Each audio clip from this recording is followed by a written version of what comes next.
Bab 288, menghadapinya bersama. Saat itulah Nora menyadari sikap Sean padanya telah mengalami beberapa perubahan yang hampir tidak kentara. Rasanya seolah-olah Sean sedikit kecewa dengannya. Nora menundukkan kepalanya sedikit sambil berpikir dalam hati. Apakah karena aku tidak percaya padanya sehingga dia merasa agak kecil hati? Sambil mencengkram gagang pintu, Nora menggertakkan gigi dan malah bertanya dengan lantang. Jadi, apa yang akan kamu lakukan? Terlepas dari apakah situasinya ada hubungannya denganmu, semua orang berpikir bahwa kamulah yang salah. Jika kamu masih mempercayaiku, Nora, jangan mempertanyakan lagi tentang hal itu. Apapun yang terjadi, aku akan mengurusnya. Meskipun aku tidak bisa menyelesaikan masalah, aku tidak akan melibatkan baik kamu maupun keluarga Perkins. Kamu bisa meyakini itu. Sean menatap Nora saat mengatakan itu. Ada tatapan rumit di matanya. Sean, aku tidak takut kamu melibatkan aku. Aku hanya tidak ingin melihatmu mengambil jalan yang salah. Tanpa sadar, Nora ingin menjelaskan dirinya. Namun, dia tidak tahu harus berkata apa saat kata-kata itu mulai terlontar dari mulutnya. Kemudian, sikap Sean membuat Nora merasa agak asing. Mungkin seperti yang dikatakan Lynette. Sean sangat menyukainya dan sangat peduli padanya. Sekalipun Sean tidak peduli pada apa yang orang lain pikirkan atau katakan tentangnya, yang paling dia pedulikan adalah kepercayaan Nora padanya. Saat ini, Sean mungkin sangat kecewa dengan Nora. Kamu harus istirahat lebih awal. Aku akan pergi denganmu besok. Setelah Sean mengatakan itu, dia perlahan berpaling dari Nora. Baiklah kalau begitu. Nora terdiam beberapa saat. Setelah itu, dia mengangguk dan tidak berkata apa-apa lagi. Keesokan harinya di cabang perusahaan Perkins. Sean dan Nora tiba di sana pagi-pagi sekali. Semua orang dari keluarga Perkins, termasuk Nyonya Perkins, telah mengesampingkan pekerjaan mereka dan meluangkan waktu untuk berada di sana. Ekspresi wajah anggota keluarga Perkins agak tidak bahagia. Hanya Hawk yang duduk di sebelah Nyonya Perkins yang tampak bahagia. Ada tatapan menyeramkan di matanya. Melihat hal itu membuat Sean makin merasa yakin bahwa Hawk ada di balik seluruh peristiwa buruk itu. Sean berpikir dalam hati. Aku akan menghukum wajah munafikmu itu hari ini. Jadi Sean, apa ada yang ingin kamu katakan sekarang? Sepertinya selama ini, kamu telah membeli dan menghabiskan uang untuk barang-barang mewah. Bahkan, kamu masih berusaha pamer di depan kami sampai sekarang. Apa kamu hanya mencoba memeras keluarga Perkins dan bersikap angkuh pada kami? Yates menatap Sean dengan tatapan tidak ramah sambil mendengus dingin. Fanny tertawa lalu memperparah suasana. Jadi, kamu menggunakan uang yang kamu pinjam atas nama keluarga Perkins untuk pamer di depan kita. Aku belum pernah melihat seseorang yang begitu tidak tahu malu sebelumnya. Tidak ada yang mendukung Sean hari ini. May, Ingram, dan Nora bahkan tidak mengeluarkan satu patah kata pun. Termasuk Nyonya Perkins juga. Meski tadi dia sempat berterima kasih pada Sean karena telah menyelamatkan nyawanya, bukan berarti Sean bisa berbuat semaunya. Jika menyangkut kepentingan dan masa depan keluarga Perkins, Nyonya Perkins tidak akan tahan dengan perilaku buruk seperti itu. Karena itu, dia juga sangat marah tentang masalah ini pada saat itu. Karena masalah ini sebenarnya belum diselesaikan, aku berharap semua orang tidak akan terburu-buru mengambil kesimpulan dulu. Nora memandang semua orang, dan mau tidak mau, akhirnya angkat bicara. Selama ini, Lynette duduk tepat di sebelah Nora. Di belakang mereka ada 5 orang karyawan dari Departemen Hukum di perusahaan. Haha, sepertinya di saat seperti ini pun, kamu menolak untuk menerima kenyataan. Karena kamu sangat ingin terlibat dengan Sean, aku benar-benar ingin melihat bagaimana kalian berdua menyelesaikan masalah hari ini dan membayar kembali uangnya. Kata Yates dan mendengus dingin sambil menatap Nora. Saat itulah Nyonya Perkins memutuskan untuk angkat bicara. Hanya ada satu hal yang ingin aku katakan. Nyonya Perkins menegaskan. Coba saja kalau berani. Aku tidak akan pernah menyerahkan saham perusahaan Perkins. Semua orang di keluarga Perkins, termasuk aku, tidak bisa membiarkan bagian manapun dari perusahaan Perkins jatuh ke tangan orang lain. Jadi, aku tidak peduli siapa yang menyebabkan masalah itu. Pastikan kamu menyelesaikannya. Aku tidak akan membiarkan bagian manapun dari perusahaan Perkins jatuh ke tangan orang lain hanya karena kesalahan seseorang. Pendirian Nyonya Perkins sudah diungkapkan dengan jelas. Meskipun Sean harus menderita karena para penagih hutang, keluarga Perkins tidak akan membantunya membayar hutangnya. Sepertinya semua sudah datang lebih awal. Tepat pada saat itu, beberapa anggota paruh baya dari perusahaan keuangan Ocean memasuki ruang konferensi. Di belakang, ada sekelompok besar pria berotot dan berpakaian hitam yang mengikuti mereka. Hanya dari sekilas saja, terlihat setidaknya ada 30 pria bersama mereka. Ketika Lynette melihat seseorang tiba, dia segera berdiri, diikuti oleh para pengacara di belakangnya. Halo, nama saya Lynette Lawrence. Saya akan mewakili perusahaan Perkins dalam diskusi antara mereka dan perusahaan keuangan Ocean hari ini. Lynette perlahan mengulurkan tangannya ke arah salah satu pria paruh baya. Namun, pria itu hanya mencibirnya. Apa ini tentang diskusi? Tidak perlu membicarakan kontrak sekarang. Bos kami datang ke sini secara pribadi untuk mengobrol dengan keluarga Perkins. Tanpa menunggu jawaban, pria itu tersenyum ringan sebelum sedikit membungkukkan badannya untuk melihat ke balik pintu. Anggota keluarga Perkins merasa gugup saat mereka melihat. Bahkan bos perusahaan keuangan Ocean datang secara langsung. Sepertinya masalah ini akan menjadi masalah yang sulit untuk diselesaikan. Dalam pusat perhatian mereka, seorang pria paruh baya yang tampak berusia 40-an perlahan masuk melalui pintu. Wah! Tuan Stone! Jadi, Tuan Stone adalah orang yang sedang menjalankan perusahaan keuangan Ocean. Pantas saja perusahaan keuangan Ocean sangat mampu. Tamatlah kita. Semua orang tahu bahwa Tuan Stone kejam dan tanpa ampun. Di Dale, dia dikenal sebagai orang yang dapat dipercaya. Tuan Stone dianggap sebagai gangster besar juga. Tidak hanya itu, dia juga punya kepribadian lain. Pada saat itu, keluarga Perkins tidak bisa menahan rasa putus asa di hati mereka. Biasanya, mereka tidak perlu khawatir dengan orang-orang seperti ini yang memiliki latar belakang mencurigakan. Namun, masih ada pengecualian untuk situasi tersebut. Tidak peduli di bidang apa seseorang berada, mereka dapat beralih ke bidang lain dan menjadi ancaman bagi orang lain. Begitu status mereka mencapai ambang tertentu. Edward sangat terkenal dan berpengaruh di Dale. Sebenarnya, dia bahkan sejajar dengan orang penting di kota Riverfall, Timothy Gatsby. Bahkan dikatakan bahwa Edward didukung oleh orang-orang paling berpengaruh di dunia hitam di kota Riverfall. Jika seseorang seperti Edward Stone ingin berurusan dengan keluarga Perkins, hidup mereka pasti akan sengsara. Hanya dengan satu kata, dia bisa membuat agar tidak ada yang berani melakukan bisnis dengan keluarga Perkins lagi. Sialan!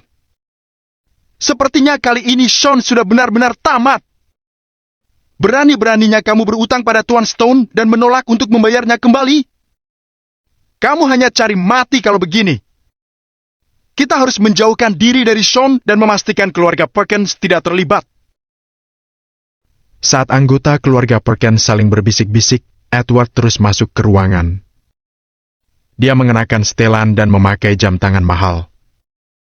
Dia tampak seperti orang yang sangat sukses, Namun, bekas luka di wajahnya membuatnya terlihat cukup aneh. Edward memutar-mutar 2 bola kristal di telapak tangannya sambil berjalan dengan langkah mantap. Dia tampak sangat tenang, seolah-olah semuanya berada di bawah kendalinya. Edward menoleh perlahan untuk melihat semua orang, lalu bertanya dengan santai namun kasar. Jadi, siapa di antara kalian yang berhutang uang padaku? Dia tidak tahu siapa yang berhutang uang padanya di sini. Dia hanya ada di sana hari ini untuk membantu seseorang. Salah satu karyawan paruh baya dari perusahaan keuangan Ocean menunjuk Sean dan berkata, Tuan Stone, yang Anda cari adalah dia, Sean.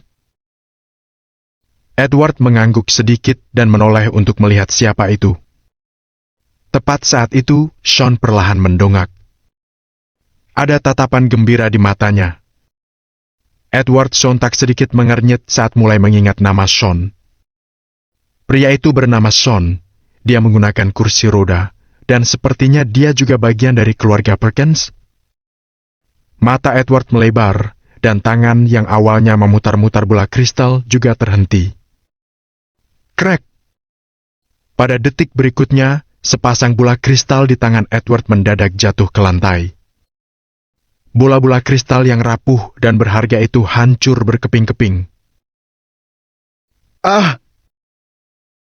Edward merasa ngeri. Sepertinya dia benar-benar bertemu orang yang salah kali ini. Bab 289, saya membuat masalah dengan Tuan Lane. Melihat reaksi Tuan Stone, semua anggota keluarga Perkins kembali terkejut. Saat Tuan Stone tiba, dia menjatuhkan bola-bola kristal di tangannya tanpa mengucapkan sepatah kata pun. Jelas bagi keluarga Perkins bahwa tidak akan ada kesempatan untuk berunding. Saat duduk di kursinya, Hawk mencibir dalam hati sambil memerhatikan ekspresi wajah anggota keluarga Perkins di sekitarnya. Hawk telah mengeluarkan banyak uang agar Tuan Stone melakukan kunjungan pribadi. Dengan status Tuan Stone yang tinggi, mudah baginya untuk memanipulasi orang-orang yang menyaksikan adegan itu. Hari ini, Hawk akan mempermalukan Sean habis-habisan. Setelah itu, Hawk akan membiarkan Tuan Stone membantunya untuk mengampuni keluarga Perkins. Dengan cara ini, keluarga Perkins akan merasa sangat berterima kasih pada Hawk. Makin Hawk memikirkan hal ini, dia makin bahagia. Setelah itu, Hawk melirik Sean sebelum memberi isyarat pada Tuan Stone dengan batu keringan. Namun, sepertinya Tuan Stone tidak bisa mendengar apa-apa saat itu karena dia tidak bereaksi sama sekali. Selama ini, mata Edward mengarah ke bawah. Dia menatap kerah Sean, tapi tidak berani menatap wajahnya secara langsung. Pikiran yang tak terhitung jumlahnya melintas di benaknya, satu demi satu. Dia belum pernah melihat Sean sebelumnya, jadi Edward tidak tahu seperti apa rupanya. Namun, dia pasti pernah mendengar nama Sean sebelumnya. Sebelumnya, Timothy telah menyinggung seseorang dan hampir saja kakinya dipatahkan oleh Felix. Jika Edward tidak salah mengingat, nama orang itu adalah Sean. Felix juga mengatakan dengan kejam bahwa jika ada yang menyinggung Tuan Lane, dia akan memotongnya menjadi beberapa bagian dan memberikannya kepada anjing untuk dimakan. Ketika Edward memikirkannya, seluruh tubuhnya mulai gemetar sampai akhirnya dia kembali berdiri tegak. Seperti yang telah saya umumkan kepada kalian semua sebelumnya, Tuan Stone telah tiba di sini secara langsung untuk menyelesaikan masalah ini. Apakah kalian akan menyerahkan saham perusahaan Perkins kalian hari ini atau tidak? Karyawan paruh baya dari perusahaan keuangan Ocean memandang semua orang di ruangan dengan meremehkan saat mengatakan ini. Diam! Tepat pada saat itu, tiba-tiba Tuan Stone meneriakkan kata-kata itu dengan marah. Hal ini langsung menyebabkan karyawan paruh baya itu segera diam karena ketakutan. Saya harus menelpon. Sebelum saya kembali, kita kesampingkan saja masalah ini untuk sementara, kata Edward. Setelah itu, Tuan Stone terdiam sekitar 2 detik sebelum berbalik dan keluar dari ruangan. Sepertinya dia melarikan diri dari tempat kejadian. Semua anggota keluarga Perkins dan Hawk bingung. Apa yang sedang terjadi? Ketika Tuan Stone telah tiba di tempat kejadian sebelumnya, dia memutar-mutar bola kristal di telapak tangannya seolah-olah dia siap untuk menghadapi mereka. Namun, saat bola-bola kristal itu jatuh ke lantai, dia memutuskan untuk berbalik dan pergi. Semua orang bingung. Nora menoleh sedikit ke sekelilingnya dan kembali melirik Sean. Nora berpikir dalam hati, apakah reaksi Tuan Stone tadi disebabkan oleh Sean? Setelah apa yang terjadi dengan Yvette terakhir kali, Nora merasa Sean pasti terlibat dengan orang-orang ini dalam beberapa hal. Namun, sejauh mana keterlibatan Sean, Nora tidak tahu. Beberapa orang dari perusahaan keuangan Ocean mulai bertukar pandang karena bingung. Namun, Tuan Stone sudah angkat bicara tentang masalah ini. Oleh karena itu, mereka tidak berani mengatakan apapun untuk saat ini dan terdiam. Di sepanjang koridor, Tuan Stone yang berwibawa memegang ponselnya dengan kedua tangan menempel di telinganya, lalu mengangguk dan menundukkan kepalanya berulang kali pada saat itu. Tuan Felix, saya mungkin malah membuat masalah dengan Tuan Lane. Edward berbisik ke telepon sambil meringis. Apakah kamu baru saja mengatakan bahwa kamu membuat masalah dengan Tuan Lane?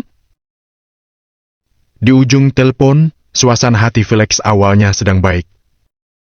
Namun, ketika dia tiba-tiba mendengar perkataan Edward, dia segera memukul meja di depannya dan berdiri. Tepat setelah itu, Edward mendengar suara vas keramik yang hancur di telepon. Dasar bodoh! Kamu benar-benar bodoh! Katakan pada saya sekarang apa yang sebenarnya terjadi. Tidak ada yang tahu seberapa besar ketakutan dan kemarahan yang menjalari Felix pada saat itu juga. Orang lain mungkin mengira bahwa Felix dan Sean berteman. Namun, apakah benar-benar begitu? Felix tahu betul bahwa dia paling hanya akan dianggap sebagai salah satu bawahan Sean. Bahkan menyebut dirinya teman atau saudara seperjuangan dengan Sean akan menjadi pikiran delusi. Tidak berlebihan jika Felix mengatakan bahwa Sean lah yang telah membantunya untuk sampai pada posisi seperti sekarang ini. Namun, sekarang anak buah Felix sendiri sudah mengacau dengan Sean berulang kali. Bukankah sepertinya dia mencari masalah? Edward tidak berani membuat Felix menunggu. Dengan ekspresi sedih, dia segera menceritakan seluruh situasinya kepada Felix. Dasar bodoh! Bukankah seharusnya kamu selalu memastikan kamu tahu semua yang terjadi saat kamu sedang bekerja? Felix menegur Edward.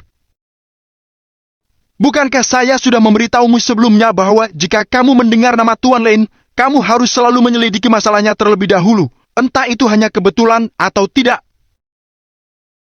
Ketika Felix mendengar apa yang telah terjadi, dia menjadi makin marah. Tuan Felix, tadinya saya benar-benar tidak tahu itu, Tuan Lane.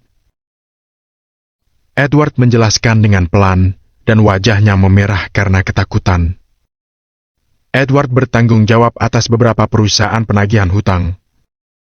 Dia tidak mungkin tahu segalanya tentang masing-masing debitur yang berhutang uang pada perusahaannya.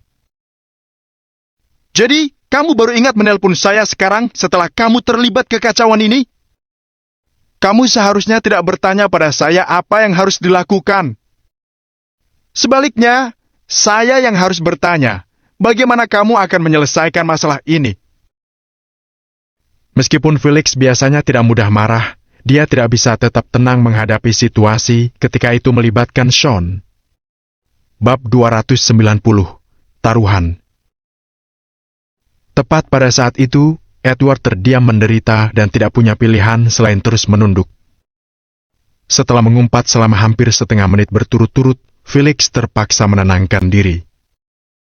Dia perlu membereskan masalah yang ada selagi bisa. Felix mengerutkan keningnya dan berpikir sejenak.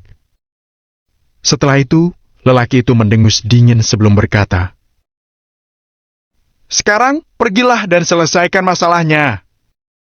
Kamu pasti tahu persis apa yang harus dilakukan. Tapi ingat, kamu harus bertindak seolah-olah kamu tidak mengenal Tuan Lane. Tapi Tuan Felix, Edward sedikit bingung dengan hal ini. Karena identitas Sean sudah dikonfirmasi, bukankah seharusnya dia mencoba meminta maaf dengan hormat pada Sean? kalau kamu berlagak tidak tahu kalau dia adalah Tuan Lane, kamu masih bisa mengklaim bahwa kamu tidak bersalah. Tapi kalau kamu sebenarnya sudah tahu kalau dia adalah Tuan Lane dan masih sengaja bersikeras menyinggung perasaannya, bukankah itu kelihatannya kamu hanya mencari masalah? Kata Felix pada Edward. Felix lalu bertanya langsung ke intinya dengan berkata, Apa kamu mencoba menyeretku jatuh bersamamu? begitu dia mengucapkan kata-kata itu, Edward akhirnya mengerti apa yang Felix perintahkan. Ditambah lagi, Tuan Lane sebelumnya sudah bilang bahwa keluarganya tidak menyukai gagasan dia punya koneksi apapun dengan dunia hitam. Oleh karena itu, aku menyerahkannya padamu. Kalau kamu bahkan tidak bisa melakukan ini, kamu bisa secara pribadi meminta maaf kepada Tuan Lane. Begitu Felix selesai berbicara, dia langsung menutup panggilannya. Edward menarik napas dalam-dalam sebelum menyalakan sebatang rokok dan mengisapnya 2 kali. Kemudian, lelaki itu berjalan menuju ruang konferensi. Di ruang konferensi, Jika kamu menganggap dirimu seorang lelaki, kamu pasti akan bertanggung jawab atas tindakanmu, Sean. Jangan menyeret keluarga Perkins bersamamu. Yates sangat geram saat mengatakannya, memecah keheningan di dalam ruang konferensi. Fanny pun tertawa. Apa penting mau dia lelaki atau bukan? Setelah itu, wanita itu bersedekap dan mencibir. Bahkan jika dia adalah orang normal, dia seharusnya tidak menjatuhkan keluarga Perkins bersamanya. Keluarga Perkins sudah merawatnya selama 2 tahun. Tapi bukannya membalas kebaikan kita, rasanya dia malah berusaha menghancurkan keluarga Perkins. Seru Fanny. Begitu Yates dan Fanny angkat bicara, anggota keluarga Perkins yang lain semua turut menyuarakan dukungan untuk keduanya. Seketika, Sean sekali lagi menjadi musuh bersama semua orang. Hanya Nora Lynette dan Ingram yang saat itu tetap bungkam. Bahkan para pengacara dari bagian hukum perusahaan memandang Sean dengan tidak senang. Di sisi lain, Hawk terus menyaksikan adegan itu bergulir di hadapannya sambil mengompori. Namun, Sean masih tetap tenang dan sepanjang waktu berekspresi datar. Seolah-olah dia tidak terpengaruh dengan semua yang terjadi di depannya. Aku tahu aku pernah memanggilmu bermuka tebal dulu. Tapi apa kamu benar-benar acuh tak acuh dengan semua yang kami katakan padamu? Yates berteriak sambil menuding Sean. Yates Perkins, sudah cukup. Kamulah yang bilang Sean tidak berkontribusi apa-apa untuk keluarga Perkins. Jadi apa itu berarti kamu mau bilang Sean bukanlah orang yang menjadi penengah kerjasama antara keluarga Perkins dan keluarga White di kota Riverfall? Nora menggertakkan giginya sedikit saat mengatakan ini. Dia berdiri di depan Sean untuk melindungi pria itu dari semua orang. Lynette benar. Sekalipun semua orang di keluarga Perkins tidak percaya pada Sean, Nora tetap harus menaruh kepercayaan pada lelaki itu. Nora tidak bisa begitu saja langsung menyimpulkan sampai masalahnya benar-benar jelas. Kerjasama kita dengan keluarga White. Haha, siapa yang tahu kalau sebenarnya Sean yang mengambil uang yang dipinjam atas nama keluarga Perkins hanya untuk menyuap keluarga White agar bersandiwara. Jika seseorang memberiku 21 miliar rupiah untuk bersandiwara, aku juga rela ikut bermain. Kata Fanny sambil menyindir dan bersedekap. Nora sontak tertegun dengan ucapan Fanny, tidak bisa membantahnya. Lagi pula, dia tidak tahu alasan kenapa keluarga White memutuskan untuk bekerja sama dengan keluarga Perkins. Langsung ke intinya saja. Sekarang semuanya sudah berjalan seperti ini. Biar aku tanyakan ini padamu, Sean. Bagaimana caramu menangani ini? Yates bertanya lagi pada Sean sambil mengayunkan tangannya ke udara. Apa yang harus aku lakukan? Ini tidak ada hubungannya denganku. Sean bahkan tidak menatap Yates saat mengatakan itu. Kamu? Bukannya kamu yang harus bertanggung jawab? Yates menjadi tambah marah begitu menyaksikan Sean bertingkah seperti ini. Aku tidak meminjam uang, aku juga tidak melakukan apapun untuk melakukan kesepakatan dengan perusahaan Perkins. Untuk apa kamu menyuruhku bertanggung jawab? Sean perlahan mendongak ke atas untuk menatap Yates. Di mata keluarga Perkins, mereka merasa bahwa Sean sedang bertingkah dan memutarbalikkan fakta demi keuntungannya sendiri. Benar katanya bahwa seorang lelaki tidak akan takut apapun jika dia tidak dirugikan. Kita sudah punya penagih utang di ambang pintu dan kamu mengaku tidak meminjam uang. Apa kamu pikir kami semua bodoh? Paman tertua Nora, Kenneth, mau tidak mau menggebrakan tangannya ke meja saat mengatakan itu, menunjukkan kemarahan pada Sean. Mungkin mereka sudah melakukan kesalahan. Lagi pula, Sean adalah nama yang cukup umum. Ekspresi Sean tetap sama saat berbicara begitu. Tapi ada sedikit nada bercanda dalam nadanya. Apa kamu bilang? Yates tertegun sejenak saat mendengar apa yang Sean katakan sebelum mulai tertawa. Ini konyol sekali. Apa psikosismu kambuh lagi atau bagaimana? Apa kamu pikir kamu sedang syuting semacam serial televisi hingga kesalahan seperti itu terjadi? Keluarga Perkins merasa semakin jijik terhadap Sean, merasa lelaki itu hanya berbicara omong kosong. Karyawan paruh baya perusahaan keuangan Ocean yang lain pun menggeleng kecil. Ada sedikit penghinaan di mata mereka. Lalu Hawk memutuskan untuk maju selangkah, menatap Sean sebelum mendengus dingin. Sean, apa kamu pikir semua orang itu sepertimu dan bisa melakukan kesalahan semacam ini? Bagaimana kalau begitu kita bertaruh? Sean berkata sambil perlahan menoleh menatap Hawk. Apa yang kita pertaruhkan? Tanya Hawk sambil mengejek. Sean mencondongkan tubuhnya sedikit ke depan, menatap langsung mata Hawk sambil berkata, Aku berani bertaruh bahwa mereka melakukan kesalahan dan salah orang. Kalau itu benar, kamu harus berteriak keras-keras dan mengulangi 3 kali bahwa kamu, Hawk Eason, adalah idiot. Bab 291, Ampunan Surga. Kamu?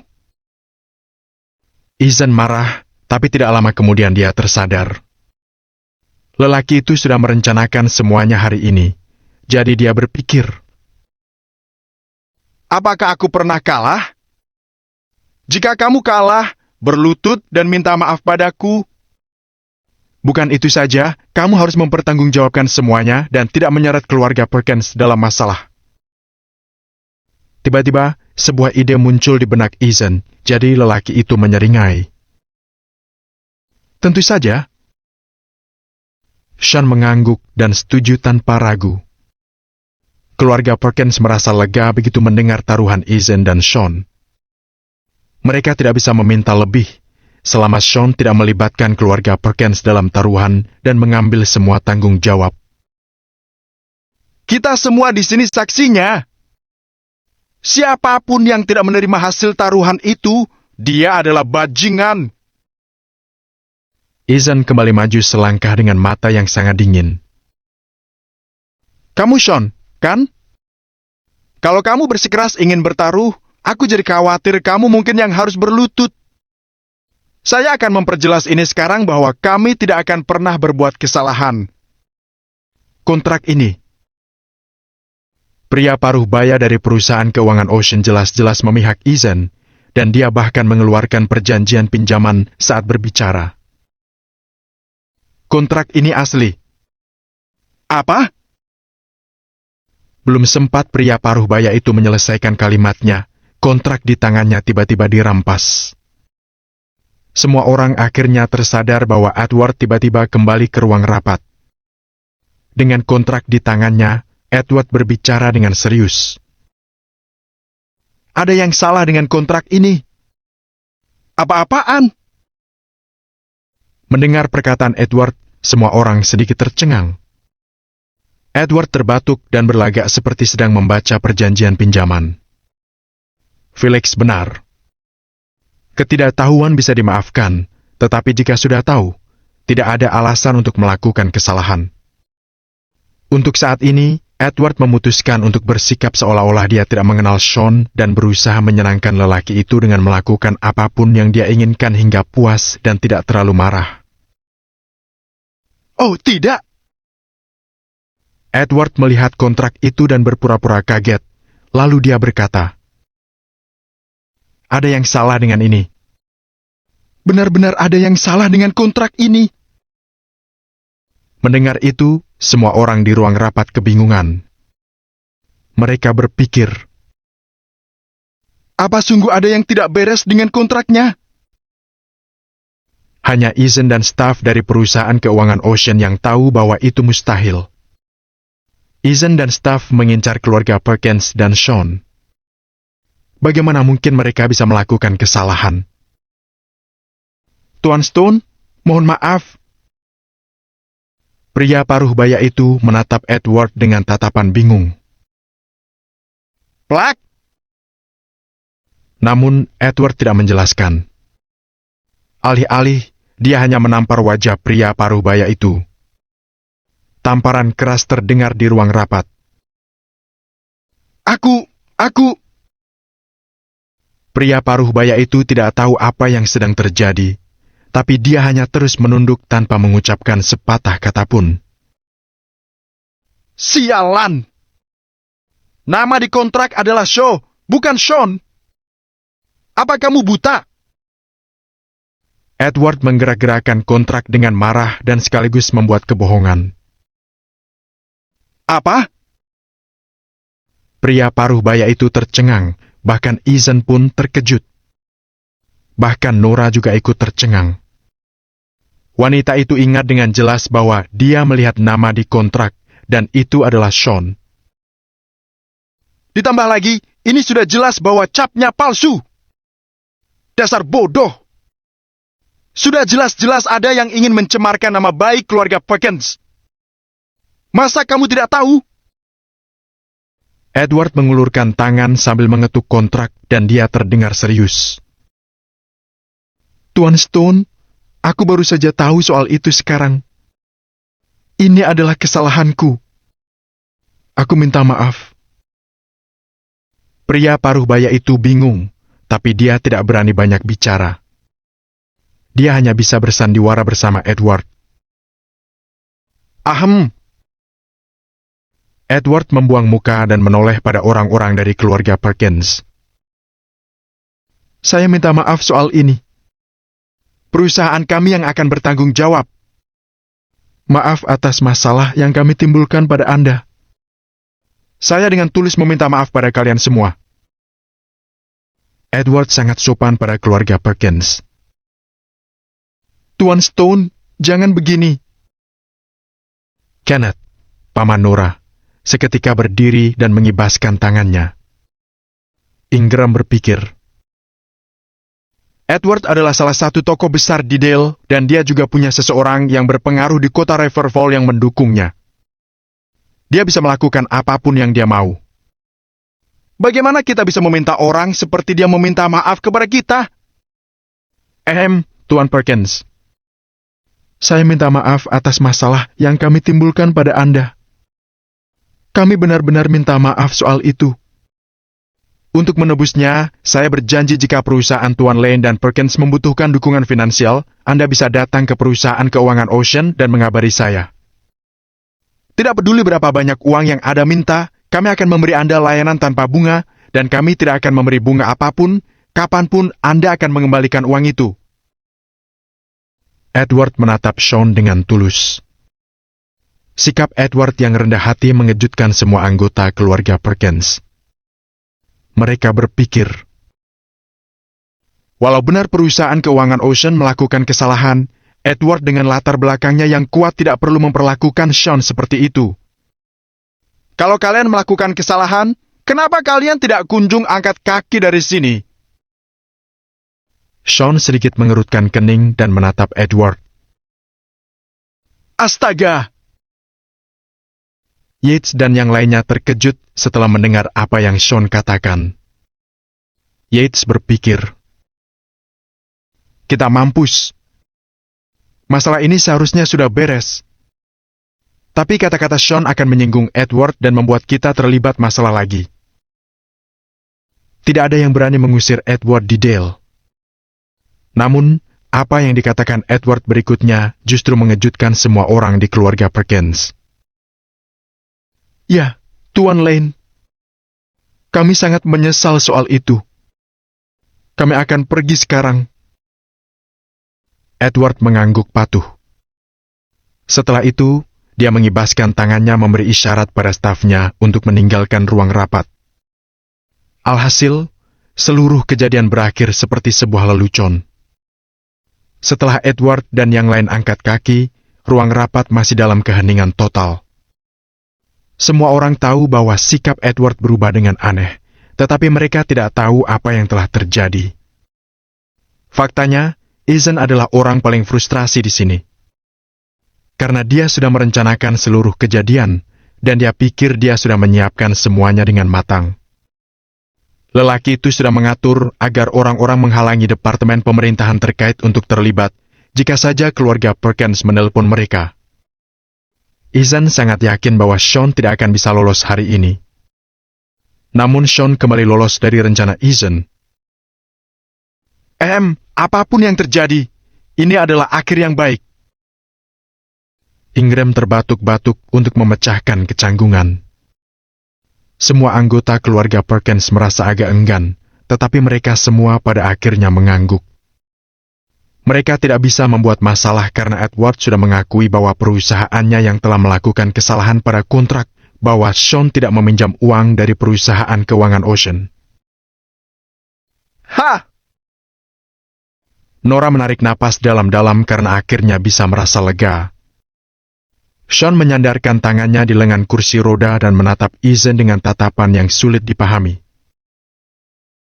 Kenapa kamu menatapku? Ethan menggertakkan gigi dan mendengus dingin, tapi dia tetap tidak mau menatap mata Sean. Ethan bertaruh dengan Sean baru beberapa menit yang lalu, jadi semua harusnya masih ingat taruhan itu.